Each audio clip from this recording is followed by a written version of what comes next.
அன்பானவர்களே, அன்பு வணக்கம். ஒரு அன்பர் கேள்வி கேட்டிருக்கிறார். குருஜி, இறந்தவர்களை நாம் வணங்கினால் அவர்கள் நம்மை காப்பாற்றுவார்களா என்று ஒரு கேள்வி. இதை கொஞ்சம் தெளிவா நம்ம தெரிஞ்சுக்கணும்.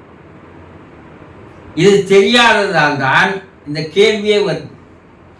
அவங்க தான் இறந்துட்டாங்களே, அவங்க தான் செத்துட்டாங்களே, அவங்க தான் மரணம் அடைஞ்சிட்டாங்களே, அவங்களுடைய உயிர் தான் போயிடுச்சே, இதுக்கு மேலே அவங்க எப்படி நம்ம அவங்கள போய் வணங்கணும்? அப்படி நம்ம வணங்கினா அவங்க எப்படி காப்பாற்றுவாங்க? அவங்களே தான் இல்லாத போயிட்டாங்களே. இப்படி உங்களுக்குள்ள 1000 கேள்விகள் வருகிறது இல்லையா? இப்படி நினைச்சுன்னு இருக்கிறவங்க நிறைய பேர் இருக்கீங்க, அதுல சந்தேகமே இல்லை. ஏன்னா ஒரு விஷயத்தை நமக்கு தெரியாத போது அதை நாம் தவறாக உணர்ந்து கொண்டு அதை பற்றி தவறாக பேசுவதுதான் மனிதனுடைய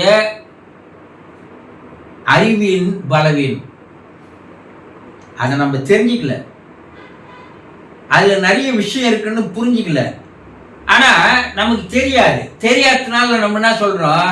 அதெல்லாம் சும்மாப்பா, கதைப்பா, கற்பனைப்பா, கட்டுக்கதைப்பா, அது சொல்லிடும்.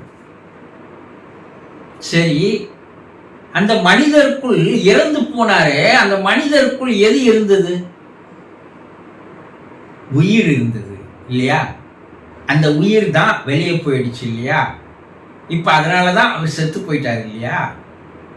சரி, அந்த உயிருக்கு வேறு பெயர்கள் என்ன? உயிருக்கு நிறைய பேர் இருக்கு.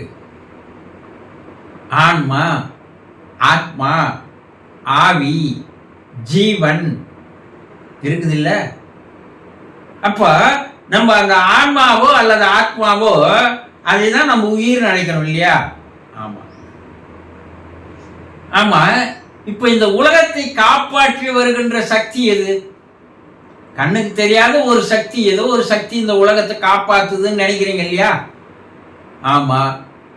அதை நம்ம என்ன சொல்றோம்?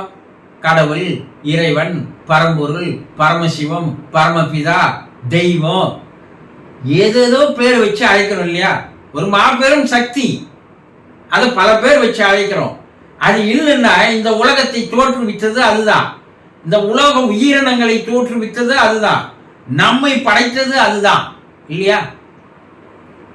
அதுக்கு வேறொரு பெயர் இருக்குது. என்ன? பரமாத்மா சொல்றோம் இல்லையா? அந்த பரமாத்மான்னா என்ன? ஒரு பெரிய ஆத்மா. கடவுள் என்பது ஒரு மாபெரும் சக்தி, அளவிட முடியாதது இல்லையா? அப்ப அந்த பரமாத்மாவில் இருந்து வந்தவர்கள் தான் நம்ம.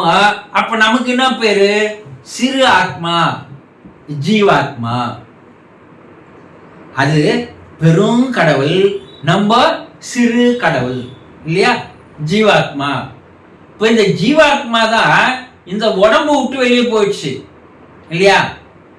அப்ப இந்த ஜீவாத்மாவுக்கு என்னென்ன குணங்கள் இருக்குது அது பரமாத்மாவுக்கும் உண்டு.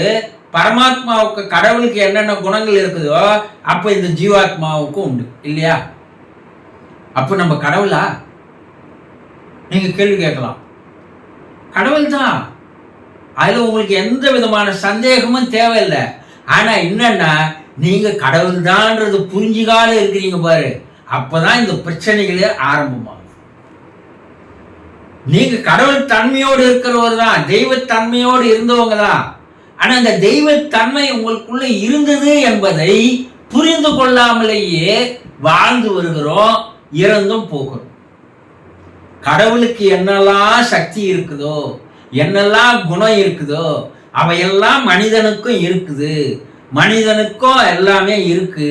ஆனா மனிதன் அதை புரிந்து கொள்வதில்லை. புரிந்து கொண்டவன் கடவுளாக மாறிவிடுகிறான். அவ்வளவுதான் வித்தியாசம்.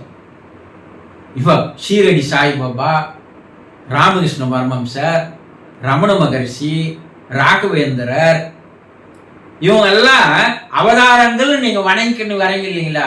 இவர்கள்லாம் மனிதர்கள் தான். ஆனா அவர்கள் மனிதனாக பிறந்து வாழ்ந்த போது தனக்குள் அந்த தெய்வத்தன்மை இருப்பதை உணர்ந்து கொண்டார்கள். ஆகவே தெய்வமாக மாறினார்கள். நம்ம தெரிஞ்சுக்கல, அதை புரிஞ்சுக்கல, அதை தெரிஞ்சுக்கிறதுக்கு உண்டான முயற்சியும் எடுக்கல, அதுக்கு உண்டான பயிற்சியும் பண்ணல. அதனால்தான் நீங்க இந்த 1000 கேள்வியை நீங்க கேட்கறீங்க இல்லையா? இப்போ கடவுள் நம்மை காப்பாற்றுவார் என்று நீங்க கோயிலுக்கு போறீங்க, ஆலயங்களுக்கு போறீங்க, தெய்வங்களை வணங்குறீங்க, எல்லா பிரார்த்தனை பண்றீங்க, பரிகாரம் பண்றீங்க. எந்த நம்பிக்கையில? தெய்வம் காப்பாற்றும் என்ற ஒரே நம்பிக்கை தானே. அப்ப அந்த நம்பிக்கை இருக்கிறதுல தானே எல்லா கோயிலுக்கு போறீங்க, எல்லா ஆலயங்களுக்கு போறீங்க, எல்லா சாமி கும்பிடுறீங்க. ஒரு சாமி இல்லை, எந்தெந்த கோயில்ல எந்தெந்த சாமி இருக்குது எல்லா சாமியும் போய் கும்பிடுறீங்க இல்லையா? ஒவ்வொரு மனிதனும் ஒரு 100 சாமியை கும்பிடாத மனிதனே இல்லை. ஆனா இந்த 100 சாமியும் ஒரே தெய்வ ரூபம் தான், உருவங்கள் வேறு இல்லையா? அப்ப அந்த கடவுளே உங்களை காப்பாற்றுவார் என்ற நம்பிக்கை உங்களோடு இருக்கும்போது, கடவுளாக இருக்கிறவர், அந்த ஜீவாத்மாவாக இருந்தவர் இறந்து மேலே போகும்போது அவர் இறைத்தன்மையை பெறுகிறார், தெய்வத்தன்மையை அடைகிறார். அப்ப அவரும் தெய்வம் தானே. அப்ப ஏன் அவர் காப்பாற்ற மாட்டாருன்னு நம்புறீங்க? நம்பினோர் கெடுவதில்லை. அவங்க மனிதனா இருக்கிற வரை அவர்களுக்குள்ள இருக்கிற அந்த ஆன்மாவை ஆண்டவனை கடவுளை தெய்வலை அவங்கள புரிஞ்சுக்கல. ஆனா அந்த உடம்புல இருந்து அந்த உயிர் வெளியே போச்சு, ஆன்மாவை வெளியே போன பிற்பாடு அது தன்னுடைய சுயஸ்வரூபத்தில் இருக்கிறது, உண்மையான தன்மையில் இருக்கிறது. அந்த உண்மையான தன்மை என்பது இறைத்தன்மை, தெய்வத்தன்மை ஆகும். அப்ப இறைவனும் இறந்து போனவர்களுடைய ஆன்மாவும் ஒரே நிலையில் இருக்கிறது, ஒரே சக்தி பெற்றிருக்கிறது, ஒரே ஆற்றலோடு இருக்கிறது. ஆக நீங்க இறைவனை வணங்கினால் நம்மை காப்பாற்றுவார் என்ற நம்பிக்கை இருக்கும்போது, இவர்களை வணங்கினால் இவர்களையும் காப்பாற்றுவார்கள் என்ற நம்பிக்கை உங்களுக்கு இருந்து வணங்கினால், அவர்கள் உங்கள் வாழ்க்கையில் ஏற்படுகின்ற பிரச்சனைகள், துன்பங்கள், துயரங்கள், கவலைகள், கஷ்டங்கள், வேதனைகள், சோதனைகள் அனைத்திலிருந்தும் அந்த சக்தியானது உங்களை காப்பாற்றுகிறது. ஏன்னா இப்ப அந்த சக்தியானது இறை சக்தியோடு ஒன்றிணைந்து இருக்கிறது. அந்த மாபெரும் பிரபஞ்ச பேராற்றலோடு தெய்வத்தன்மையோடு தன்னை கலந்து கொண்டிருக்கிறது. அப்ப அந்த தன்மை அந்த ஆன்மாவுக்கு கிடைக்குது. அப்போ தெய்வத்தை வணங்கினாலும் காப்பாற்றுவாங்க, இவங்களை வணங்கினாலும் காப்பாற்றுவாங்க. இவங்க தெய்வத்தன்மையை அடைந்து விட்டார்கள். அந்த நம்பிக்கை உங்களுக்கு எப்போது வருகிறதோ, நம்பாம நீங்க வணங்கினீங்கன்னா அதனால பைசா பிரயோஜனம் இல்லை. நம்பி வணங்கினால் ஏதோ ஒரு வகையில் அவர்கள் உங்களை காப்பாற்றுகிறார்கள் என்பது நிரூபிக்கப்பட்ட உண்மைகளாக இருக்கிறது. புரிந்து கொள்ளுங்கள். சந்தோஷம்.